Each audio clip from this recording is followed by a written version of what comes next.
Hello hello dear students. अभी हम कर रहे हैं आर एस अग्रवाल जी की 9th क्लास मैथ की बुक है exercise 7C lines and angles, chapter का नाम है। और इस एक्सरसाइज का क्वेश्चन नंबर कर रहे हैं हम 14th। क्वेश्चन नंबर 14 में क्या है वो ज़रा ध्यान से देखिए, समझिए। इन द गिवन फिगर, जो आपके सामने फिगर है, इसमें ए बी पैरेलल है सी डी के, ये दोनों पैरेलल दे रखी है। Find the value of X Y and Z. हमें एक्स वाई और जेड की वैल्यू पता करनी है। एक्स ये रहा, वाई ये है, जेड ये है। ए बी पैरेलल दे रखी है सी डी के, ये एंगल 75 डिग्री है, ये एंगल 35 डिग्री है। Is that clear? समझ में आ गया? Again, A B C D के पैरेलल गिवन है और हमें एक्स वाई और जेड की वैल्यू को पता करना है, जिसमें ये एंगल 75 डिग्री गिवन है और ये 35 डिग्री गिवन है। क्लियर है? तो ये कैसे होगा? इसके अंदर हम इस्तेमाल करेंगे दो प्रॉपर्टीज़ का। एक, ऑल्टरनेट इंटीरियर एंगल की प्रॉपर्टी। दो, ट्रायंगल की एंगल सम प्रॉपर्टी। समझ में आएगा आपको जैसे ही आप सॉल्यूशन को समझेंगे। तो चलिए करते हैं। Let us do. Because A B parallel है सी डी के, ये दोनों पैरेलल है, एंड ये है transversal, and B C is transversal. Transversal वो लाइन सेगमेंट या लाइन होगी जो यहाँ पर लाइन सेगमेंट है, जो दो अलग अलग लाइन सेगमेंटों को अलग अलग पॉइंटों पे ज्वाइन करे। यहाँ पर इसको ये बी पर ज्वाइन कर रही है और इसको ये सी पर ज्वाइन कर रही है। इस वजह से जो एक्स है वो 35 डिग्री होगा। ठीक है? कारण जैसे मैं अभी ये ड्रॉ किया, ये पैरेलल है, ये होगी ट्रांसवर्सल, तो जो ये वाला एंगल है वो इस वाले एंगल के बराबर होगा। ठीक है? ट्रायंगल की मतलब ये लाइन की प्रॉपर्टी है ऑल्टरनेट इंटीरियर एंगल्स। क्लियर? तो इसी वजह से एक्स जो है 35 डिग्री हो गया। कारण इसका लिखेंगे ऑल्टरनेट इंटीरियर एंगल्स। इसी तरह से हम लिखेंगे ए बी पैरेलल है सी डी के, दोनों पैरेलल गिवन है, एंड इस बार transversal C D A D होगी, एंड ए डी इज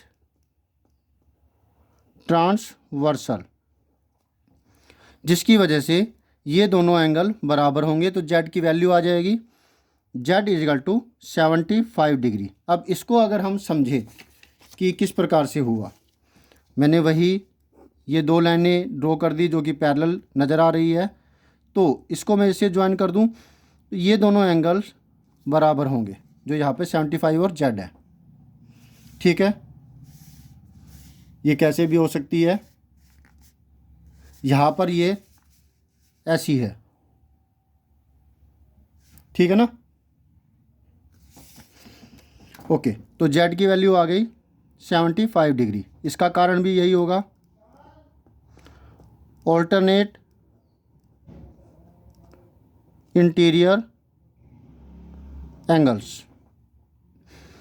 दो एंगल मिल गए। अब ट्रायंगल की एंगल सम प्रॉपर्टी का हम इस्तेमाल करेंगे।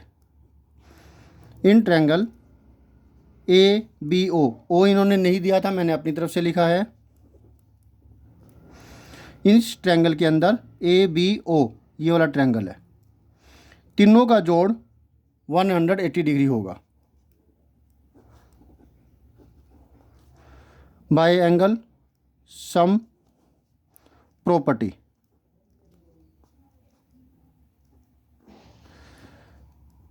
X plus Y plus 75 equal to होगा 180 डिग्री।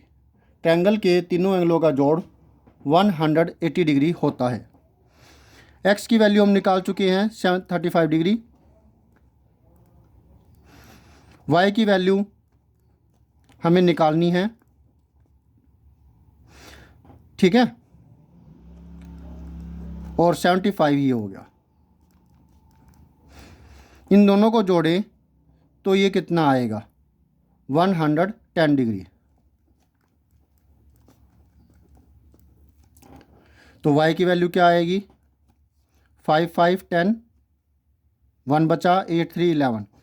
इसे आप कॉलम मेथड से प्लस करके देख सकते हैं, डायरेक्ट करने में गलती हो सकती है। 5 5 10, 1 1 7 8 8 3 11, 110 आ गया। तो y की वैल्यू 110 माइनस 180 माइनस 110 करेंगे तो 70 डिग्री आएगी। कॉलम मेथड से आप इसे माइनस करके देखिएगा। तो इस प्रकार से आप देखें, x की वैल्यू हमें मिली 35 डिग्री, y की वैल्यू हमें मिली 70 डिग्री और z की वैल्यू मिली 75 डिग्री। ये हमारा आंसर हो गया। होप सो आपको अच्छे से सारा समझ में आ गया है। एक बार फिर से देख लीजिए। ऑल्टरनेट इंटीरियर एंगल प्रॉपर्टी का इस्तेमाल करके हमने इन दोनों को बराबर किया। जेड की वैल्यू 75 आई, एक्स की वैल्यू 35 आई, ऐसे ही। फिर इस ट्रायंगल के अंदर ट्रायंगल की एंगल सम प्रॉपर्टी का इस्तेमाल किया, linear equation in one variable बनी और फिर वाई की वैल्यू आ गई। 2 बार ऑल्टरनेट इंटीरियर एंगल की प्रॉपर्टी और 1 बार ट्रायंगल की एंगल सम प्रॉपर्टी का हमने इस्तेमाल किया। अब आपने क्या करना है, आपने करना वीडियो को लाइक करना, चैनल को सब्सक्राइब अगर अब तक नहीं किया तो प्लीज़ कर दीजिए, और अगर कर दिया तो thank you very much. Share कीजिए अपने दोस्तों से ताकि वो भी इससे फ़ायदा ले सके। कमेंट कीजिए अगर आप कुछ पूछना चाहते हैं, कुछ कहना चाहते हैं। बेल आइकन के बटन को दबाना मत भूलिएगा, साथ साथ ऑल पर भी क्लिक कर दीजिएगा ताकि आपको लेटेस्ट अपडेट मिलती रहे। तो thank you students for watching your on video. In the next video में जिसमें हम करेंगे next solution. Always have a great time. Bye.